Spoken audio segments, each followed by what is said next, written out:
క్రమశిక్షణతో నిజాయితీగా అందరం కూడా ఎలక్షన్స్ చేసుకుందాం, ఎవరి పార్టీ వాళ్ళు చేసుకుందాం.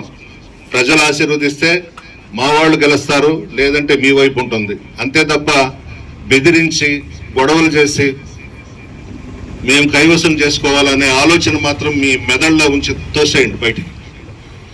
అధికారులకు చెప్తున్నా, ఏమి అంత భయపడిపోయి వాళ్ళ కాళ్ళ దగ్గర, ఎమ్మెల్యేల కాళ్ళ దగ్గర, మంత్రుల కాళ్ళ దగ్గర, ఎంపీల కాళ్ళ దగ్గర పడి ఉండాల్సిన అవసరం ఏమొచ్చింది మీకు? నిజాయితీగా ఉండండి. అధికారం అనేది ప్రజలు ఆశీర్వదిస్తే వస్తుంది. అంతే తప్ప ఆ 5 సంవత్సరాలు ఊడిగం చేస్తూ మీ ఇష్టం వచ్చినట్టు వ్యవహరిస్తే చూస్తూ ఊరుకునేది లేదు. ఎంత పులివెందుల జడ్పీటీసీ చూసాం, ఎంత దౌర్జన్యం చేశారు. కనీసం ఓటేసేదానికి కూడా బానివ్వలేదు ప్రజలను అక్కడ పులివెందుల్లో. టీవీలో చూసాం, దొంగ ఓట్లు వేయించారు.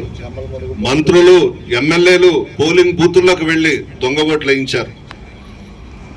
అదే రిపీట్ చేస్తాం, అదే విధంగా కైవసం చేసుకుంటాము అని అంటే ఇక్కడ ఎవరు గాజులు దొడుక్కొని లేరు. మేమేందో కూడా చూపిస్తాం. మీకన్నా పవర్ఫుల్ లీడర్స్ మా పార్టీలో ఉన్నారు, కార్యకర్తలు ఉన్నారు, నాయకులు ఉన్నారు. మేము ఎదుర్కొనే సత్తా మాకుంది. జగన్మోహన్ రెడ్డి గారి నాయకత్వంలో రాష్ట్రంలో మేము పనిచేస్తా ఉన్నాం. పిచ్చి పిచ్చి వేషాలు వేయకుండా నిజాయితీగా ఎలక్షన్స్ జరిపించండి. ప్రజలు మా వైపు ఉన్నారు, ప్రజాబలం మా వైపు ఉంది.